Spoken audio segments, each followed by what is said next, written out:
السلام علیکم everyone, I hope you all are doing well. مد مقابل بائی عمار احمد۔ یاسمین پریکٹیکلز کی تیاری کے لیے کالج گئی تھی۔ 3 گھنٹے پریکٹس کرنے کے بعد جب وہ فارغ ہوئی تو اسے احساس ہوا کہ اس کی باقی سب دوستیں جا چکی تھیں۔ وہ پریکٹیکل کا سامان اپنی فزکس ٹیچر مس فرحین کو دے کر کالج سے باہر نکل کر دائیں طرف چلنے لگی تو اسے محسوس ہوا کہ جیسے اسے کوئی دیکھ رہا تھا۔ اس نے رک کر پیچھے پلٹ کر دیکھا تو کالج کے گیٹ کے ساتھ ہی ایک گاڑی کھڑی تھی جس پر ٹیک لگائے کھڑا 24-25 سال کا لڑکا اس کی طرف دیکھ کر مسکرا رہا تھا۔ وہ مس فرحین کا بیٹا آرون تھا جو پہلے بھی اپنی ماں کو لینے کے لیے کالج آتا رہا تھا۔ اسے مسکراتا دیکھ کر یاسمین کو عجیب سی الجھن ہونے لگی، مگر وہ چہرے سے کوئی تاثر دیے بغیر ہی تیز قدموں کے ساتھ واپس گھر کی طرف روانہ ہو گئی۔ گھر پہنچی تو اس کا سانس پھولا ہوا تھا۔ پانی پی کر آئینے میں جا کر اپنا چہرہ دیکھنے لگی۔ زندگی میں پہلی بار کسی اجنبی لڑکے نے اسے ایسے دیکھا تھا۔ وہ خود بھی آج اپنے آپ کو الگ طریقے سے دیکھ رہی تھی۔ کچھ دیر یوں ہی دیکھنے کے بعد وہ یہ سب خیال ذہن سے نکال کر کام میں مصروف ہو گئی۔ آج اتوار تھا۔ زارا عاشر کو لے کر چرچ گئی ہوئی تھی۔ یاسمین تھوڑی دیر سے سو کر اٹھتی تھی، اس لیے وہ بعد میں چرچ جایا کرتی تھی۔ زارا باقی سب کے ساتھ عبادت میں مصروف تھی جب یاسمین بھی وہاں پہنچ گئی۔ کچھ دیر بعد زارا عاشر کو لے کر واپس آنے لگی تو یاسمین نے کہا کہ کچھ دیر مزید وہیں رکے گی۔ زارا اسے چھوڑ کر بیٹے کے ساتھ گھر چلی گئی۔ یاسمین بیٹھی دعا کر رہی تھی، اپنے خاندان کے آپس کے تعلقات، اپنے بھائی کی صحت، والدین کی صحت، اپنی کامیابی اور اپنے مستقبل کی دعائیں کی۔ تبھی اس کے ذہن میں آرون کا خیال آیا۔ اس نے خداوند سے اپنے لیے اچھے شوہر کی دعا کی اور پھر اٹھ کر چرچ سے باہر جانے لگی۔ وہاں اس وقت بہت کم لوگ موجود تھے۔ چرچ کے باہر نکلتے ہی سامنے مس فرحین کی کار کھڑی دیکھ کر اس کے قدم وہیں جم گئے۔ اس کی نظریں غیر ارادی طور پر دائیں بائیں اٹھنے لگیں۔ کیا آپ مجھے تلاش کر رہی ہیں؟ آواز اس کے پیچھے چرچ کے اندر سے آئی تھی۔ اس نے پلٹ کر دیکھا تو وہ سامنے سے چلتا ہوا اسی طرف آ رہا تھا۔ بلیک جینز اور لائٹ بلو ٹی شرٹ پہنے وہ بہت جاذب نظر لگ رہا تھا۔ جیسے جیسے وہ نزدیک آ رہا تھا یاسمین کے دل کی دھڑکن بھی تیز ہوتی جا رہی تھی۔ سلام۔ اس نے یاسمین کے قریب پہنچ کر بائیں ہاتھ کو پیشانی تک لے جا کر سیلیوٹ کرنے کے انداز میں سلام کیا تو یاسمین کے چہرے پر مسکراہٹ آ گئی، مگر اگلے ہی لمحے اسے احساس ہوا کہ وہ ابھی چرچ کے دروازے پر ہی کھڑے تھے اور لوگ بے شک کم تھے لیکن پھر بھی کوئی اسے اس طرح اجنبی لڑکے سے بات کرتے دیکھ سکتا تھا۔ آرون اس کے چہرے پر پریشانی دیکھ کر جلدی سے بولا، آپ سے کچھ بات کرنی تھی پریکٹیکلز کے حوالے سے، تو کیا ہم یہ چرچ کے ساتھ جو گارڈن ہے وہاں بیٹھ کر بات کر سکتے ہیں؟ یاسمین کو سمجھ نہیں آیا کیا کرے۔ اس نے دماغ چلانا شروع کیا تو پہلے خیال آیا کہ اس وقت گارڈن میں بچے کھیل رہے ہوں گے، سو وہاں بات تو ہو سکتی تھی، مگر پریکٹیکلز کے حوالے سے کیا بات کرنی تھی؟ آپ کو مس فرحین نے بھیجا ہے؟ اس نے آرون سے پوچھ لیا۔ جی بس کچھ ضروری بات ہے، یہاں کھڑے ہو کر کرنا مناسب نہیں، اس لیے ہم اس طرف چلے چلتے ہیں۔ آرون نے دائیں جانب موجود گارڈن کی طرف اشارہ کیا۔ جی ٹھیک ہے، لیکن جو بھی بات ہے آپ جلدی کیجیے گا پلیز، وہ کہہ کر تیز قدموں کے ساتھ گارڈن کی طرف چل پڑی۔ آرون اس کے پیچھے کچھ فاصلے سے چل رہا تھا۔ گارڈن میں آمنے سامنے چھوٹی چھوٹی بینچ لگی ہوئی تھی۔ تھوڑے فاصلے پر کچھ بچے کرکٹ کھیل رہے تھے۔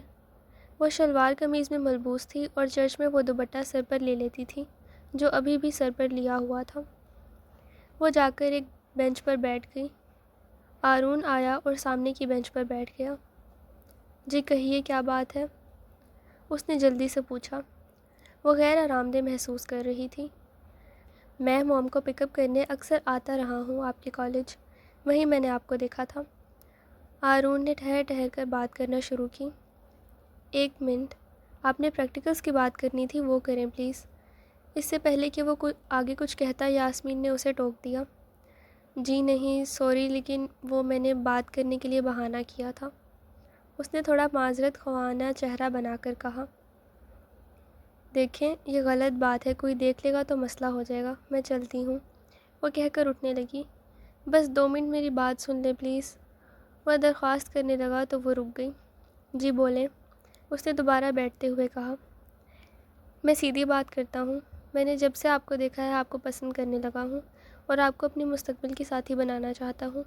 اس نے بنا تمہید باندھے اپنی پسند کا اظہار کر دیا۔ اس کی بات سن کر یاسمین کا دل پھر سے تیزی سے دھڑکنے لگا۔ اسے ایک موہوم سی امید تو تھی کہ وہ یہی کہے گا، لیکن اس طرح ڈائریکٹ اظہار کی تو توقع نہیں تھی۔ اس نے ایک گہری سانس لے کر خود کو نارمل رکھنے کی کوشش کرتے ہوئے بات شروع کی۔ دیکھیے، مجھے نہیں سمجھ آ رہا کہ آپ کیا کہہ رہے ہیں اور میں آپ کو کیا جواب دوں۔ میں نے ابھی آگے پڑھائی کرنی ہے، گھر کی کچھ ذمہ داریاں نبھانی ہے، اور پھر میں تو آپ کو جانتی تک نہیں، بس آپ مس فرحین کے بیٹے ہیں اتنا جانتی ہوں۔ اس نے جملہ پورا کیا تو اس کا گلا خشک ہو رہا تھا۔ آپ صرف ہاں کر دیجئے، پھر میں موم اور ڈیڈ سے بات کر لوں گا اور وہ آپ کے موم اور ڈیڈ سے مل لیں گے۔ باقی آپ پڑھائی کرتی رہے، مجھے ابھی شادی کی کوئی جلدی نہیں ہے۔ ابھی میرا بزنس سٹارٹ ہوا ہے تو اسے سیٹ کرنے میں 1.5-2 سال لگیں گے، اس لیے ابھی ہم انگیجمنٹ کر لیں گے۔ میں آپ کی ذمہ داریوں میں آپ کا ساتھ دینا چاہتا ہوں اور وعدہ کرتا ہوں آپ کو بہت خوش رکھوں گا۔ اس نے بہت جذبات کے ساتھ کہہ کر اپنی بات ختم کی تو یاسمین نے شرم سے نظریں نیچے کی جھکا لیں۔ پھر اس نے آہستہ سے سر اٹھا کر کہا، دیکھیے یہ سب ایسے نہیں ہوتا، میں آپ کو ایسے کیسے ہاں کہہ سکتی ہوں؟ ابھی میرے پریکٹیکلز ہیں، مجھے اس پہ فوکس کرنا ہے، مجھے کچھ وقت چاہیے سوچنے کے لیے۔ میں آپ کو ایک نہیں بلکہ ایک نہیں 2 ہفتے بعد بتاؤں گی، ٹھیک ہے؟ یاسمین نے بات مکمل کر کے پوچھا۔ جی ٹھیک ہے، مجھے آپ کے جواب کا انتظار رہے گا، ہارون نے جواب دیا۔ ٹھیک ہے، میں چلتی ہوں، وہ کہہ کر جلدی سے اٹھ کر جانے لگی تو پیچھے سے ہارون نے پکارا، یاسمین؟ اس نے رک کر پلٹ کے پوچھا، جی؟ ٹیک کیئر، ہارون نے مسکرا کر کہا۔ آپ بھی، اس نے ہلکی سی مسکراہٹ کے ساتھ جواب دیا اور پلٹ کر تیزی سے گھر کی طرف روانہ ہو گئی۔ چرچ سے گھر تک کا سفر اس سے شاید اتنا طویل پہلے کبھی نہیں لگا، جبکہ آج وہ بہت تیز قدموں سے قریب بھاگتی ہوئی گھر پہنچی تھی۔ گھر آ کر پانی پی کر سانس بحال کی اور پھر دوسرے کام دیکھنے لگی۔ ذہن بار بار ہارون کے الفاظ کی طرف جا رہا تھا اور ہر تھوڑی دیر بعد اس کے چہرے پر ایک مسکراہٹ آ جاتی تھی۔ دن جیسے تیسے گزرا تو رات آ گئی۔ اب اسے نیند نہیں آ رہی تھی۔ 2-4 مرتبہ وہ خیالوں میں خود کو ہارون کے ساتھ کار میں گھومتے ہوئے یا لنچ اور ڈنر وغیرہ کرتے ہوئے بھی سوچ چکی تھی۔ دن میں کئی بار وہ خود کو آئینے میں جا کر دیکھ چکی تھی۔ اس وقت بھی وہ یہی سوچ رہی تھی کہ اس طرح دھیان بھٹکتا رہا تو پریکٹیکلز پہ فوکس مشکل ہو جاتا۔ اس کے پریکٹیکل 1 ہفتے میں ختم ہو جانے تھے، مگر اس نے جان کر ہارون سے 2 ہفتے کا وقت لیا تھا۔ وہ بچپن سے گھر میں مشکل وقت دیکھتی آئی تھی اور کئی بار کئی چیزوں پر سمجھوتا بھی کرتی آئی تھی۔ وہ کوئی جذباتی قدم نہیں اٹھا سکتی تھی۔ ہارون بھی عیسائی فیملی سے تھا، یہ تو اطمینان کی بات تھی، مگر یہ بھی حقیقت تھی کہ وہ دونوں ہی اس ملک میں اقلیت تھے، لہٰذا معاشرے کا بھی خیال رکھنا تھا کہ کہیں اس کی وجہ سے اس کے گھر اور کمیونٹی کا نام خراب نہ ہو جائے۔ اس لیے اس نے فیصلہ کیا کہ اس ہفتے پریکٹیکل کی تیاری پر ذہن مرکوز رکھنا تھا اور پھر اگلے پورے ہفتے وہ ہارون کی فیملی کے بارے میں، اس کے گھر کے بارے میں معلومات حاصل کرنے والی تھی۔ انہی سوچوں میں گم رات کی کسی پہر اس کی آنکھ لگ گئی۔ یہ ہفتہ پریکٹیکل میں گزر گیا تھا اور اب وہ مکمل فری ہو چکی تھی۔ پچھلے دنوں میں اس نے اپنی دوستوں سے مس فرحین کی فیملی کے بارے میں کافی معلومات جمع کر لی تھی۔ اس کا خاندان کرسچن کمیونٹی کے چند متوّل خاندانوں میں سے ایک تھا۔ اس کی ایک وجہ ہارون کے والد کا کپڑوں کی صنعت کا کاروبار تھا، لیکن اصل وجہ ان لوگوں کے سیاست دانوں سے تعلقات تھے۔ یہ سب باتیں تھوڑی تشویشناک تھیں کیونکہ وہ یہاں کے سیاست دانوں کی غیر قانونی سرگرمیوں کے متعلق اکثر پڑھتی رہتی تھی اور ہارون کے خاندان کے ان لوگوں سے تعلقات کی نوعیت کا اس کو بالکل کوئی اندازہ نہیں تھا۔ لیکن پھر اس نے خود کو تسلی دی کہ وہ تو اس کے گھر کی ذمہ داری پوری کرے گی، اسے ابھی اتنا کچھ سوچنے کی ضرورت نہیں تھی۔ یہ دل کی دنیا بھی عجیب ہوتی ہے۔ وہ اس خیالی دنیا میں ہارون کے دل سے ہوتی ہوئی اس کے گھر میں بھی داخل ہو چکی تھی۔ ان کا لائف سٹائل بھی قدرے مختلف تھا، لیکن خیر وہ تو اس نے کچھ عرصے میں اپنا لینا تھا۔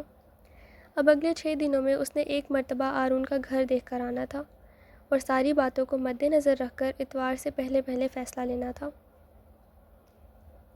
وہ دونوں بھی پریکٹیکل سے فارغ ہو گئی تھیں اور اگلے ہی دن ہبا نے اپنی امی کی اجازت سے فریحہ کو ڈنر پر مدعو کر لیا تھا۔ اس کی آمد کا مقصد طیبہ سلطان سے ہبا کے BS اسلامک لرننگ میں داخلے کی اجازت لینا تھا۔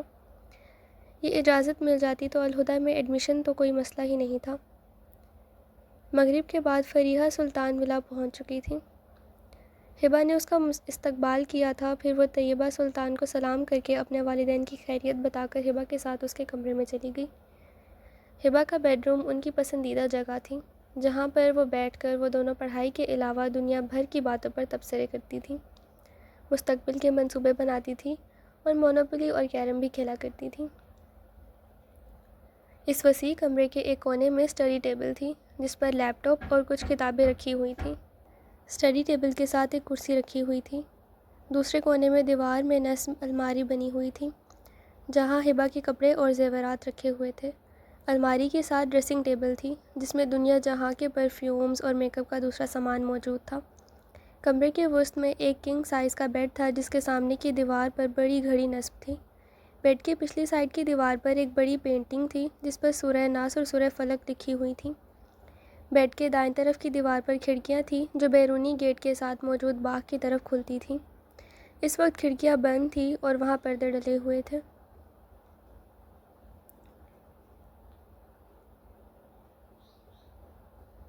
تو کر لے گی نا بات ٹھیک سے؟ ہبا نے کمرے میں آ کر اسٹڈی ٹیبل کے ساتھ رکھی کرسی پر بیٹھتے ہوئے پوچھا۔ کون سی بات؟ فریحہ نے بیڈ پر بیٹھتے ہوئے انجان بن کر پوچھا۔ بہن تو کیوں آئی ہے یہاں؟ ہبا نے کرسی پر آگے ہو کر پوچھا۔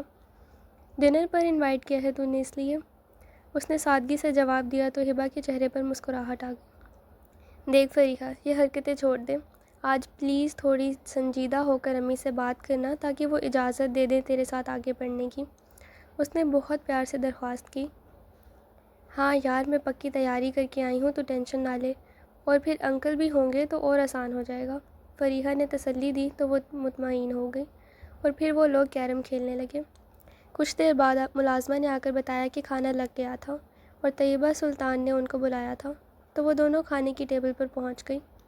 کھانے کی ٹیبل پر ایک طرف طیبہ سلطان بیٹھی تھی اور وہ دونوں آ کر ان کے سامنے والی سائڈ پر ساتھ ساتھ بیٹھ گئیں۔ طیبہ سلطان کی عادت تھی کہ وہ کھانا کھاتے ہوئے کسی نہ کسی کتاب کا مطالعہ کیا کرتی تھیں۔